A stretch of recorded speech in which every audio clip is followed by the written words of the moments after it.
साथियों नमस्कार, स्वागत है आपका अपने चैनल सक्सेस जंक्शन एक कदम सफलता की ओर में। और हम लेकर के आ गए आपके लिए सभी प्रतियोगी परीक्षाओं की दृष्टि से अति महत्वपूर्ण 360 डिग्री करंट अफेयर्स, यानी कि यहाँ पर आपको हर एक प्रश्न के बारे में डिटेल में जानकारी दी जाएगी, जिससे अगर उससे संबंधित कोई प्रश्न आपके एग्जाम में देखने को मिलता है तो आप उसे बड़ी आसानी से सॉल्व कर सकते हैं।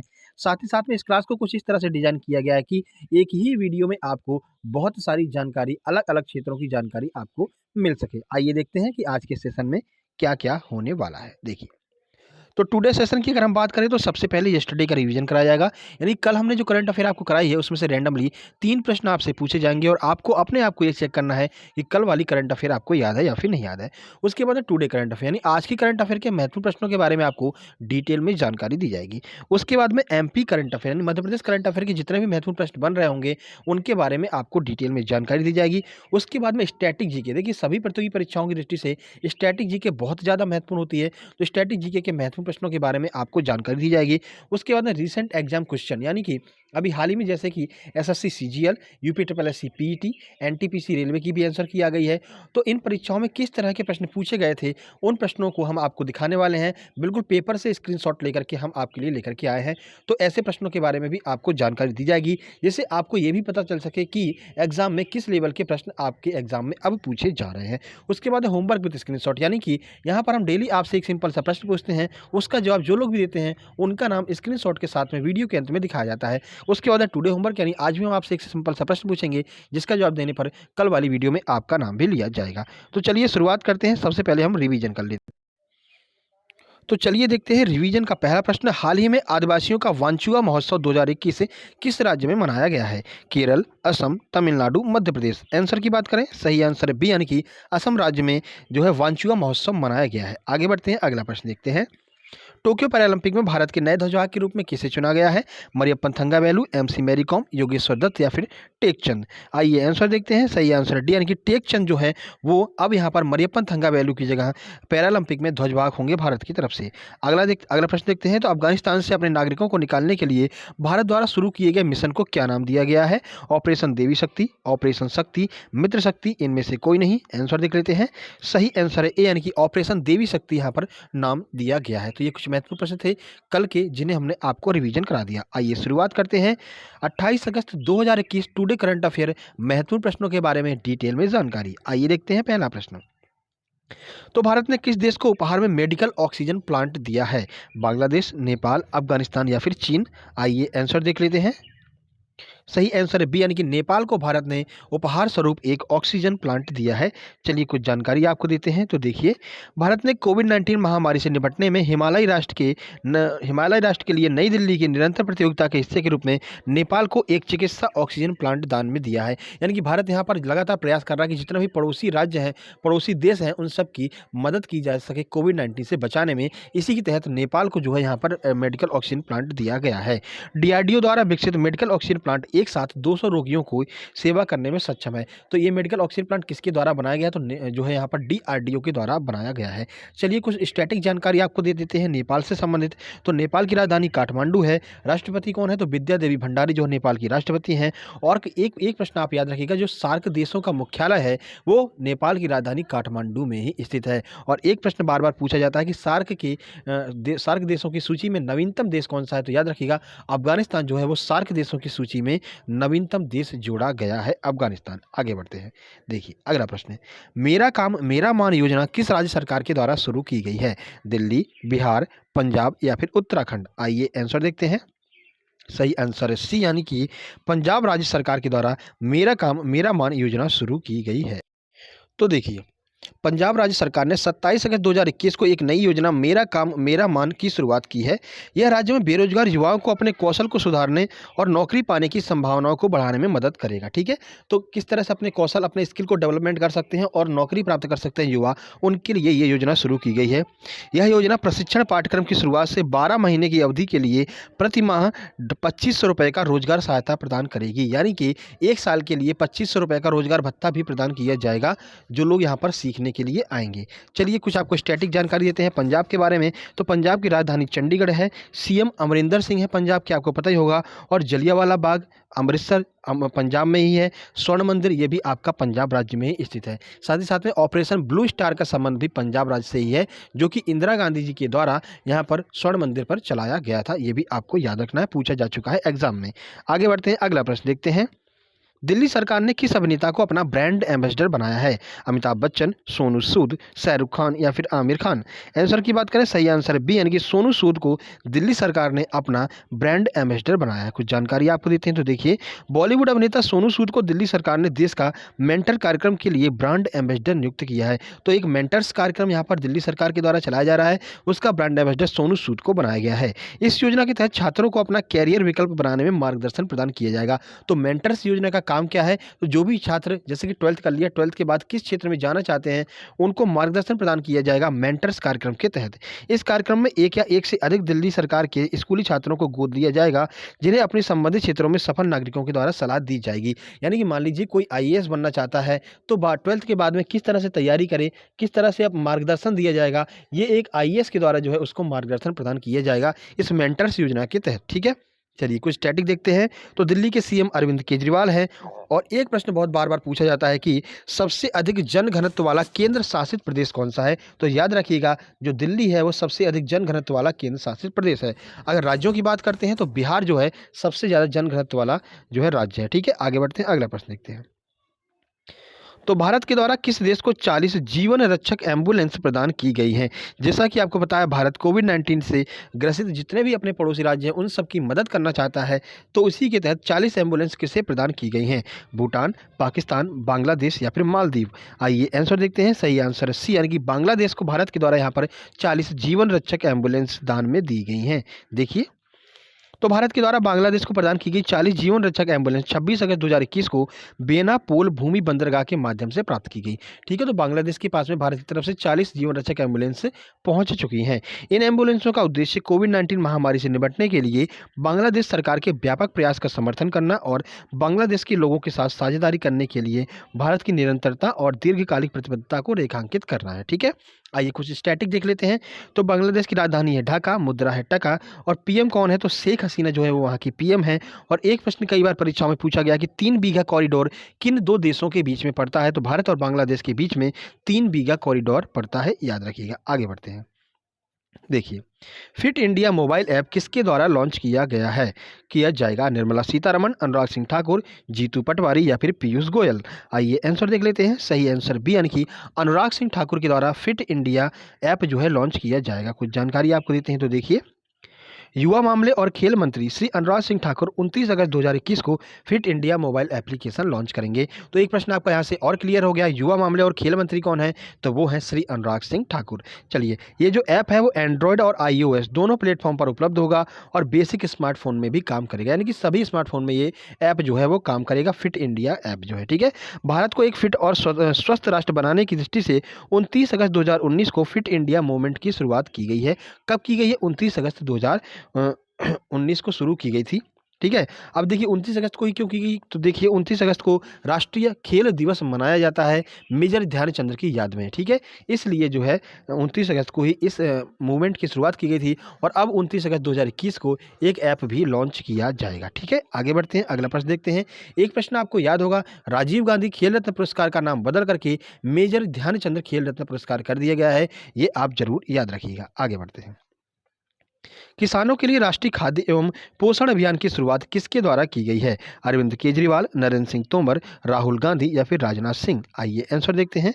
सही आंसर है बी, यानी कि नरेंद्र सिंह तोमर के द्वारा किसानों के लिए राष्ट्रीय खाद्य एवं पोषण अभियान की शुरुआत की गई है। देखिए कुछ जानकारी।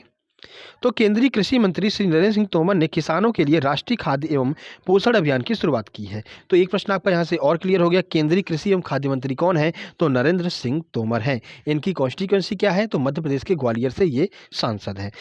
भारत कृषि अनुसंधान परिषद द्वारा आयोजित किया गया है। तो देखिए, ये जो ऐप है, ये जो राष्ट्रीय खाद्य एवं पोषण अभियान है, वो भारतीय कृषि अनुसंधान परिषद के द्वारा लॉन्च किया गया है। ठीक है, जिसकी शुरुआत किसने की है? तो नरेंद्र सिंह तोमर जी ने की है। ICAR ये आपका भारतीय कृषि अनुसंधान परिषद का फुल फॉर्म हो जाएगा, ठीक है। ICAR कृषि और किसान कल्याण मंत्रालय के तत्वाधान में पूरे देश में कृषि में अनुसंधान और शिक्षा के मार्गदर्शन और प्रबंधन से संबंधित शीर्ष निकाय है, ठीक है। चलिए आगे बढ़ते हैं, अगला प्रश्न देखते हैं। तो यहाँ से हम शुरू कर रहे हैं 28 अगस्त 2021 मध्य प्रदेश करंट अफेयर के महत्वपूर्ण प्रश्न। आइए देखते हैं पहला प्रश्न। मध्य प्रदेश में एक दिन में कितने टीके लगा करके सर्वाधिक वैक्सीनेशन का अपना ही रिकॉर्ड तोड़ दिया है? 18 लाख, 19 लाख, 20 लाख या फिर 23 लाख? आइए आंसर देखते हैं। सही आंसर डी यानी कि एक दिन में 23 लाख टीके लगा करके मध्य प्रदेश ने अपना ही रिकॉर्ड तोड़ दिया है। देखिए कुछ जानकारी। तो मध्य प्रदेश में 23 लाख वैक्सीनेशन लगा करके एक दिन में सर्वाधिक वैक्सीनेशन का अपना ही रिकॉर्ड तोड़ दिया। जून माह की 21 तारीख को टीकाकरण अभियान 1 में मध्य प्रदेश में 18 लाख से अधिक वैक्सीनेशन लगाए गए थे। यानी कि 21 जून को मध्य प्रदेश में 18 लाख से अधिक वैक्सीनेशन किए गए थे और यह एक रिकॉर्ड बन गया था कि पूरे देश में सबसे ज़्यादा वैक्सीनेशन मध्य प्रदेश के द्वारा किए गए हैं, जिसे कि अभी हाल ही में यहाँ पर 23 लाख वैक्सीनेशन करके मध्य प्रदेश सरकार के द्वारा ही तोड़ दिया गया है, ठीक है। चलिए कुछ स्टैटिक जानकारी आपको देते हैं, जो कि यहाँ पर मध्य प्रदेश सरकार में कोरोना के खिलाफ यहाँ पर कुछ अभियान चलाए गए हैं। तो किल कोरोना अभियान मध्य प्रदेश सरकार का है। FIR आपके द्वारा ये भी मध्य प्रदेश सरकार का है। इंतजार आपका ये भी मध्य प्रदेश सरकार के द्वारा है। रोको टोको अभियान भी मध्य प्रदेश सरकार के द्वारा चालू किया गया था कोरोना काल के समय पर। तो ये अभियान आपको याद रखने हैं, क्योंकि किल कोरोना और FIR आपके द्वारा एग्जाम में पूछे जा चुके हैं, अभी CGL का जो एग्जाम हुआ है, ठीक है। आगे बढ़ते हैं। तो पैरा कैनोइंग में प्राची यादव ने ओलंपिक स्तर पर भारत का प्रतिनिधित्व करने वाली प्रथम महिला बन गई हैं। उनका संबंध किस राज्य से है? तो पैरालंपिक में यहाँ पर भारत की तरफ से पहली महिला यहाँ पर कैनोइंग में प्राची यादव बन गई हैं। उनका संबंध किस राज्य से है? मध्य प्रदेश, उत्तर प्रदेश, राजस्थान या फिर गुजरात? आइए आंसर देखते हैं। सही आंसर है ए, यानी कि मध्य प्रदेश के ग्वालियर से ये मतलब संबंधित हैं प्राची यादव, जिनका बिहार में पैरा ओलंपिक में यहाँ पर कैनोइंग प्रतियोगिता के लिए सिलेक्शन हुआ है और भारत की तरफ से पैरा ओलंपिक में कैनोइंग प्रतियोगिता में भाग लेने वाली पहली महिला है। तो याद रखिएगा, प्राची यादव मध्य प्रदेश के ग्वालियर की हैं। कुछ जानकारी आपको देते हैं। तो देखिए, टोक्यो में 24 अगस्त से 5 सितंबर तक आयोजित हो रहे पैरा ओलंपिक खेलों में मध्य प्रदेश में प्रशिक्षित 2 प्रतिभाएं जो है यहाँ पर हिस्सा ले रही हैं। तो 2 लोग मध्य प्रदेश की तरफ से हिस्सा ले रहे हैं। कैनोइंग में सुश्री प्राची यादव एवं हाई जंप में शरद कुमार भारत का प्रतिनिधित्व करेंगे। तो दोनों का नाम आपको याद रखना है, आगामी परीक्षाओं में पूछा जा सकता है। और माहौल यहाँ पर बन रहा है, पटवारी के एग्जाम, पटवारी की वैकेंसी आ सकती हैं और MP पुलिस का किसी भी समय आपके सामने एडमिट कार्ड आ सकता है। तो तैयारियां अपनी जोर शोर से शुरू कर दीजिए।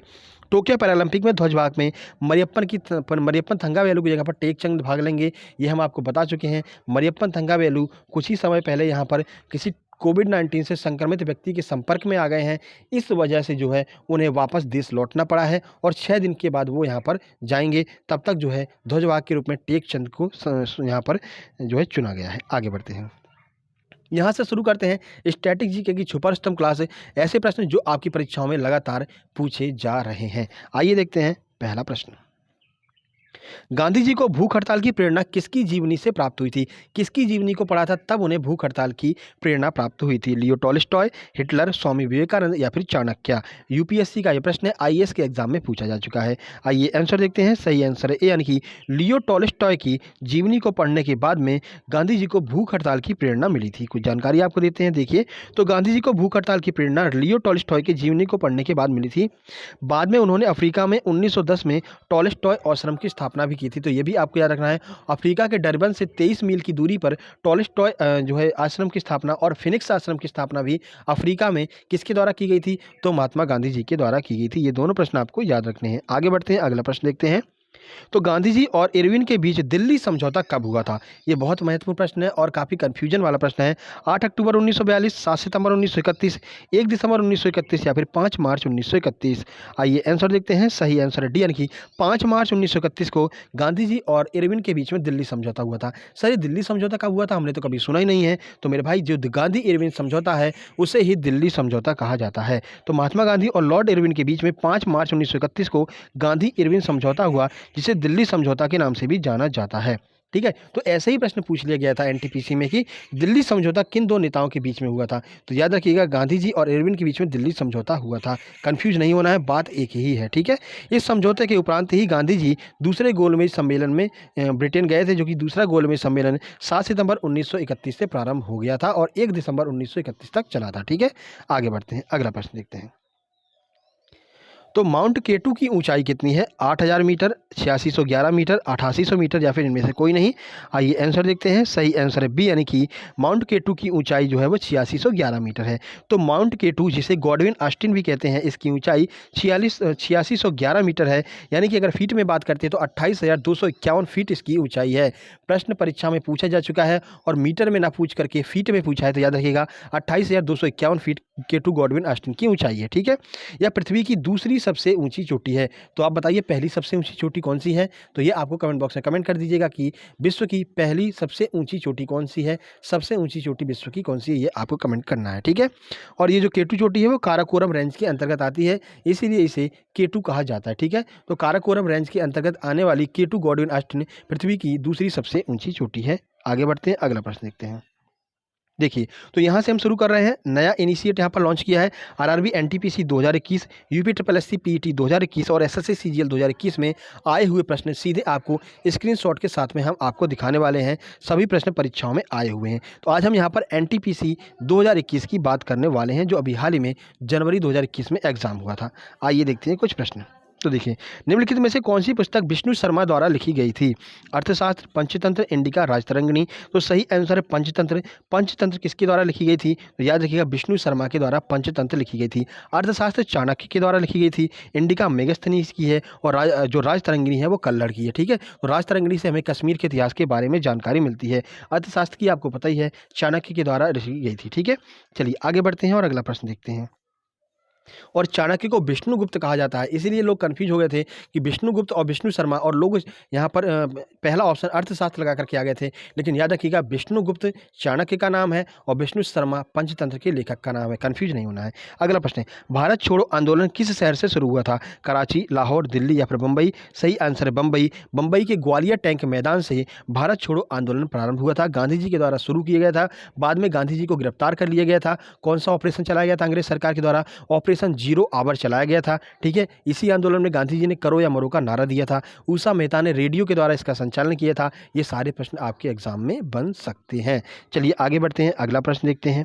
देखिए, अगला प्रश्न आपके सामने आ रहा है, रविंद्रनाथ टैगोर ने किस वजह से अपनी नाइटहुड की उपाधि लौटा दी थी? जलियांवाला बाग नरसंहार, काकोरी कांड, चौरी चौरा कांड या फिर भगत सिंह की फांसी। सही आंसर है जलियांवाला बाग नरसंहार। तो जलियांवाला बाग नरसंहार के विरोध में यहाँ पर रविंद्रनाथ टैगोर जी ने अपनी जो है नाइटहुड की उपाधि लौटा दी थी। ठीक है, नाइटहुड की उपाधि ने क्यों दी गई थी? तो इनकी एक पुस्तक थी गीतांजलि, जिसके लिए इनको यहाँ पर नोबेल पुरस्कार भी दिया जा चुका है। तो गीतांजलि किसकी पुस्तक है? तो याद रखिएगा रविंद्रनाथ टैगोर जी की पुस्तक है गीतांजलि। और साहित्य का नोबेल पुरस्कार प्राप्त करने वाले भारत के पहले नागरिक कौन है? रविंद्रनाथ टैगोर है। और ओवरऑल भी नोबेल पुरस्कार प्राप्त करने वाले भारत के पहले नागरिक कौन है? तो रविंद्रनाथ टैगोर जी ही हैं।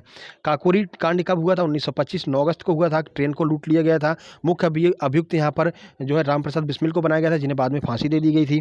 ठीक है, चौरी चौरा कांड कब हुआ था? तो चौरी चौरा कांड जो है 1922 में गोरखपुर में हुआ था, जिसमें कि आक्रोशित भीड़ ने जो है यहाँ पर कुछ पुलिस वालों को जला दिया था। इसके उपरांत ही जो है यहाँ पर गांधी जी द्वारा जो है सविनय अवज्ञा आंदोलन को वापस ले लिया गया था।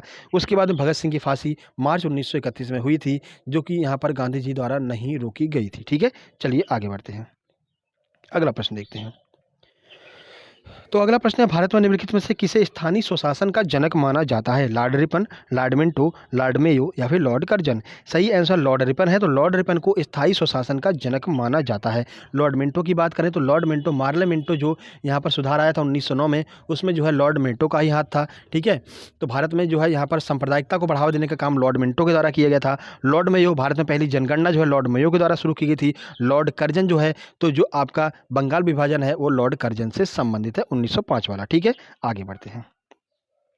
तो देखिए, कल के प्रश्न की बात कर लेते हैं। तो कल हमने आपसे प्रश्न पूछा था कि प्रस्तावना में कब संशोधन किया गया था? तो कल के प्रश्न का सही उत्तर है 1976।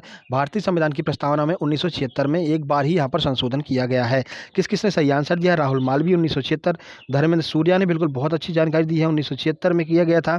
सुनील और बाबा साहेब भीमराव अम्बेडकर भी ने जो है इनको यहाँ पर प्रस्तावना को भारतीय संविधान की आत्मा कहा है। सुनील कुशवाहा का भी कहना है 1976, पुरुषोत्तम परमार का भी कहना है 1976 और साक्षी दुबे का भी कहना है 1976 में संविधान संशोधन किया गया था प्रस्तावना में। बहुत बहुत धन्यवाद आप लोगों का कमेंट करने के लिए। आइए देखते हैं आज का क्या प्रश्न है जिसे आपको कमेंट बॉक्स में कमेंट करना है। तो आज का प्रश्न है, सरिस्का वन्य जीव अभ्यारण्य किस राज्य में स्थित है? तो आप बताइएगा कि सरिस्का वन्य जीव अभ्यारण्य किस राज्य में स्थित है, कमेंट बॉक्स में कमेंट कीजिएगा। आपको हम यहाँ पर एक क्लू दे देते हैं, तो रणथंभौर राष्ट्रीय उद्यान भी उसी राज्य में स्थित है जहाँ पर सरिस्का वन्य जीव अभ्यारण्य स्थित है। ठीक है, और एक और क्लू दे देते हैं, तो भारत का क्षेत्रफल की दृष्टि से सबसे बड़ा राज्य वही है जहाँ पर सरिस्का वन्य जीव अभ्यारण्य स्थित है। अब तो आप कमेंट बॉक्स में कमेंट करके बता ही सकते हैं। तो ये वीडियो कैसी लगी, वीडियो को लाइक कीजिए, अगर पसंद आई हो कमेंट बॉक्स में कमेंट कीजिए कि कैसा रहा ये सेशन, क्या हम इस सेशन को कंटिन्यू करें और अधिक जानकारी आपके लिए लेकर के आते रहेंगे। वीडियो पसंद आए तो लाइक कीजिए, दोस्तों के पास शेयर कीजिए, चैनल को सब्सक्राइब करके नोटिफिकेशन बेल जरूर दबा लीजिएगा। इस क्लास को इस तरह से डिज़ाइन किया गया है कि आपकी सभी परीक्षाओं को यहाँ पर कवर किया जा सके और अभी किस तरह के एग्जाम में प्रश्न आ रहे हैं उनसे भी आपको कोरिलेट किया जा सके। जल्दी ही मिलते एक नई वीडियो में, तब तक के लिए नमस्कार, धन्यवाद।